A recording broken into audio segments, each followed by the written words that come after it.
Okay, let's unpack this. We're tackling a question that it sits right at the intersection of commerce, culture, and ethics, really.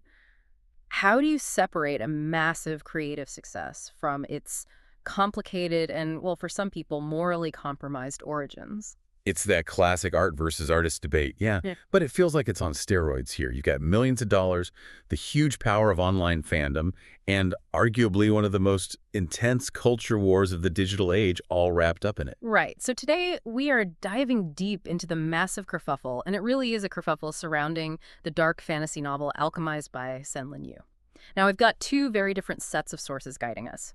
First, there's the official publisher's promotional material, detailing this striking, almost unprecedented debut. And second, a massive detailed stack of online discourse. I mean, just pages and pages dissecting the moral implications of this book even existing. And our mission today is pretty specific. We want to distill the facts about the novel's origin, analyze that crucial lack of a direct financial connection to a highly controversial figure, J.K. Rowling, obviously. Obviously. And clearly lay out the polarized claims being made by both sides of this debate. It's a debate that has completely consumed huge reading communities online, Book Talk, the wider SFF community. Yeah. It's everywhere. That clarity is absolutely essential. So let's start with the book itself, Alchemized. Based on what the publisher tells us, this is a globally recognized major fantasy debut. What's the story? Okay, so it's a sprawling dark fantasy set in this war-torn world called Paletia. It's a place grimly ruled by these corrupt guild families and critically by necromancers. Necromancers, okay. Yeah, and the sources really emphasize that these necromancers with their, vile undead armies, they're basically responsible for the current power structure. They were the ones whose magic helped win the recent war. And the protagonist, Helena Marino. She sounds like a classic dark fantasy type, right? Caught between external forces, internal struggles. She absolutely is. Helena's a former alchemist, now a prisoner of war. But the really fascinating part, she's also a prisoner of her own mind. She's got this inexplicable memory loss covering the months right before she was captured. Ah. On paper, the resistance apparently deemed her just a healer of little importance. But there's this hint that her lost memories might actually hide some vital piece of the resistance's final gambit. Very intriguing. So she gets sent to the High Reeve, who's described as this ruthless necromancer, and she's trapped on his crumbling estate. She has to figure out her past while dealing with this, well, powerful and dangerous guy. It sounds instantly compelling. It does. And the production scale seems to match that ambition. We're talking a beautiful book, physically, deluxe hardcover, gold foil, full-color reverse illustration, designed endpapers, even interior art by Avendell. It's premium. Oh, the scope of the publication really underlines this as a huge literary event. SenLinYu's first novel, getting translated into 20 additional languages. 20. Wow. Yeah, spanning everything from Bulgarian to Ukrainian. That kind of global reach for a debut novel is... well, it's almost unheard of. That production quality, that scale, it's honestly kind of insane. But let's rewind just a little bit. You mentioned the author's success wasn't exactly built in a vacuum. The author, who uses they-them pronouns, already had this big reputation, right? Absolutely. I mean, the official story you hear is, the author studied classical liberal arts, started writing basically in the Notes app on their phone during their baby's nap time. Right. The relatable origin story. Exactly. But the foundation for this massive publishing deal was already immense. Their collected works online, they had already garnered over 20 million individual downloads. 20 million downloads. Yep. And translated into 23 languages before this professional publication even hit the shelves. Okay, hold on. 20 million downloads isn't just a success story. That's a global digital phenomenon before the book even became, a legal physical product you could buy. Precisely. It just proves the value of the IP leverage that was built up over time. Which, of course, brings us, directly to the genesis of this entire kerfuffle. And here's where it gets really, really interesting. The core fact driving all this controversy. Alchemized didn't start life as an original dark fantasy concept. It actually originated as Harry Potter fan fiction. And not just any fan fiction, right? This was a big one. Oh, huge. It was known as Manacled. The sources describe it as this really dark, dystopian, definitely non-canonical retelling. It's centered on the pairing of Hermione and Draco Dramione, as it's known in the fandom. Dramione, right. Heard of it. Yeah, and it was set in this world where Potter lost, Voldemort won, And it apparently took heavy, heavy influence from Margaret Atwood's The Handmaid's Tale. Okay, that's a fundamental shift from the original Potter vibe. So the author takes this massively successful digital property, Manacled, rewrites it completely, scrubs every single copyright number, every specific IP element. Pulls the serial numbers off, basically. Exactly, to make it legally distinct, commercially viable as Alchemized. But the digital community, they remember where it came from. And that's the crux of the problem. The online space book talk, the giant reading community on TikTok, plus platforms like Twitter, BSKY, it's just been exploding with this argument. Does buying this book, or even just endorsing it, provide cultural or financial support, even indirectly, to J.K. Rowling? Especially given her highly publicized anti-trans stances and, well, political activism. Exactly. The legal paperwork might say no connection, but the community conversation is a definite maybe or even a yes for some. It's all about that tension, and we also see the author's own identity being used as a counterpoint by some defenders, right? Yeah, that comes up. SenLinYu uses they-them pronouns, and some people argue that this identity actively counters the idea that the book is somehow inherently anti-trans just because it's problematic origin IP. It kind of forces the audience to confront the intent of the new creator. Okay, so let's try and map the two main sides of this debate clearly. Let's start with argument A, the critics. The people who maintain that the association and the harm are real, pervasive, and basically unavoidable. Okay, so the first major point from critics is that the cultural link, it just cannot be severed. They argue the work simply cannot be separated from Harry Potter because of its fanfic birth.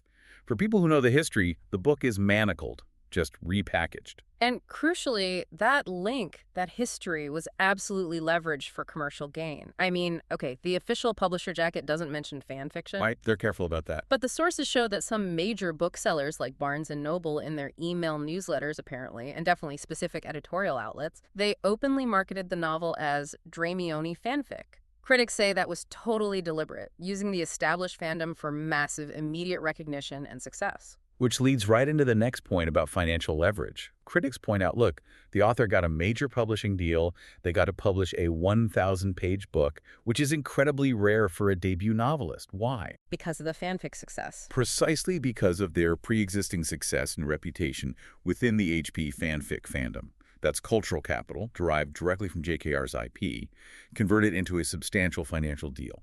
Wait, so their argument is essentially that the publisher paid for the Harry Potter cultural capital, even if they technically scrubbed the IP itself? That is exactly the argument critics are making. You're paying for the built-in audience, the name recognition that comes from that specific fandom, regardless of the legal separation. And that shifts the goalpost, right? Away from just copyright law and firmly into the realm of ethical consumption. This is where it gets different from the usual art versus artist debates people bring up, like with older, problematic authors. Yeah, what's fascinating here is how critics contrast this with someone like, say, H.P. Lovecraft. Hugely influential, undeniably racist, but his Cthulhu mythos is now imitated freely. The difference they point to is critical. JKR is still alive. She's actively controversial now. And she's actively using her considerable wealth, reportedly, to fund legal actions related to trans rights in the UK. That detail just fundamentally changes the calculation, doesn't it? You're not just reading work influenced by someone historically problematic who's long gone. Exact. You're debating whether your purchase, even indirectly, might empower someone who is perceived as actively causing harm today. It raises the stakes significantly.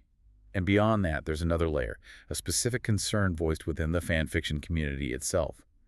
They worry that this level of mainstream success and commercialization puts the broader fan fiction space, which is often seen as a safe haven in peril. How so? They fear corporate crackdowns, maybe on things like those non-legal bound copies of fan works people sometimes make. Basically, too much attention isn't always good for the underground. Right, the flying too close to the sun idea. Yeah. And we also saw a note about the content itself, something about the original fanfic. Yeah, one point raised was a caution that the original manacled fanfic toes the line of glorifying rape torture. Now, if you think about translating that kind of really dark content into a mass-market, highly produced debut novel, it adds a whole other layer of scrutiny beyond just the IP origin, content warnings, thematic concerns. For sure. That scrutiny definitely adds fuel to the fire, moving the debate beyond just the IP issue into, well, what kind of themes are being normalized in these huge fantasy debuts? Okay, Now let's switch gears. Let's look at argument B, the defenders. Those who claim the link is insignificant, or at least ethically irrelevant, and that any potential financial harm to trans people is effectively zero. They seem to approach this mainly through a financial lens. Yeah, the core defense is primarily financial and legal, and it's pretty straightforward. JKR receives zero financial benefit from Alchemized. Full stop. It was fully rewritten, it's legally distinct IP. The money flows to the new author, SenLinYu, and the publisher, not to the original IP holder. And if you connect that to the bigger picture, defenders argue the sheer scale of JKR's existing wealth kind of makes any protest against this one book almost moot. Correct. The argument is that JKR's wealth is already so massive that no dents will be made by any consumer protest against this, tangential work. One source comment even suggested she's impenetrable by dint of her hoarded wealth. Impenetrable, wow. Yeah. The idea is maybe focusing protest here distracts from more effective targets or actions. Okay, and what about the idea that Alchemized itself might drive people back to consuming Harry Potter? Yeah. Defenders dismiss that. Widely dismissed as flawed logic, yeah. They argue, look, Harry Potter has been a global behemoth for decades. You've got the films, the games, theme parks, that upcoming HBO show. It's everywhere already. Exactly. The source material points out, for instance, that the Hogwarts Legacy video game sold something like, $35 million plus copies globally just in its launch window. $35 million. Yeah, just for one game.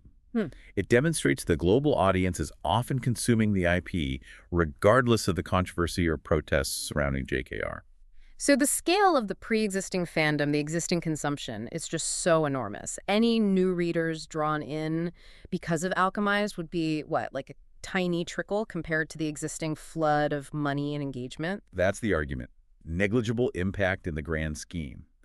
And then the defense brings back that classic art versus artist argument, again citing Lovecraft and the Cthulhu mythos as a valid precedent. So the work can stand alone? They argue it absolutely can, and should be judged on its own merits. They point out that many great works are influenced by problematic authors who aren't financially benefiting from the new creation. They really see the rewrite, the scrubbing of the IP, as the definitive severing of that problematic link. And what about the marketing point? The critics saying the fanfic connection was used. Defenders push back on that. They argue it's mostly media outlets, looking for clicks and headlines. They're the ones focusing on the fan fiction origin, not the official publisher marketing materials for the most part. So you can't blame the author for what the press decides to emphasize to get attention. That's the gist. They argue the author can't be blamed for editorial choices made by others trying to generate viral content. And finally, there's the general audience factor, which is actually pretty key to the defense. Oh, right. Most people wouldn't even know. Exactly.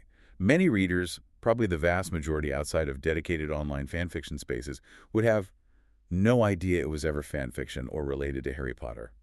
To them, it's just a dark fantasy novel with a killer cover and a compelling plot. End of story.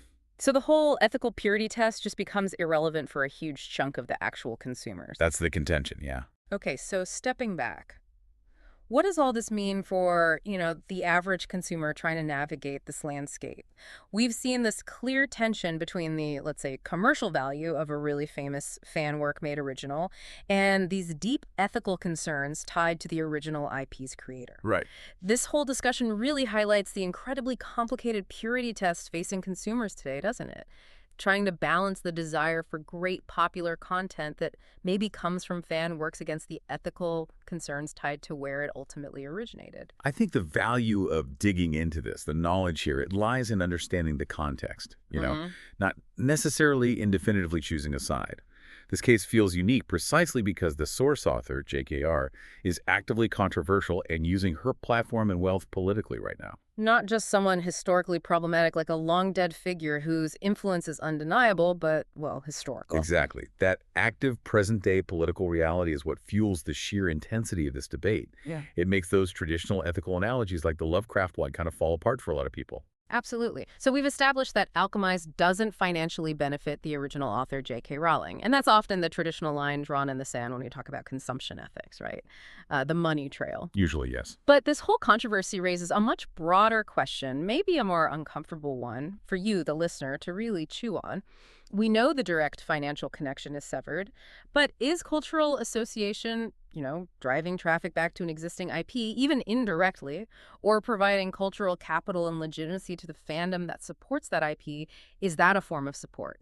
Even when the money doesn't flow directly. That seems to be the complex calculus modern consumption is demanding we figure out.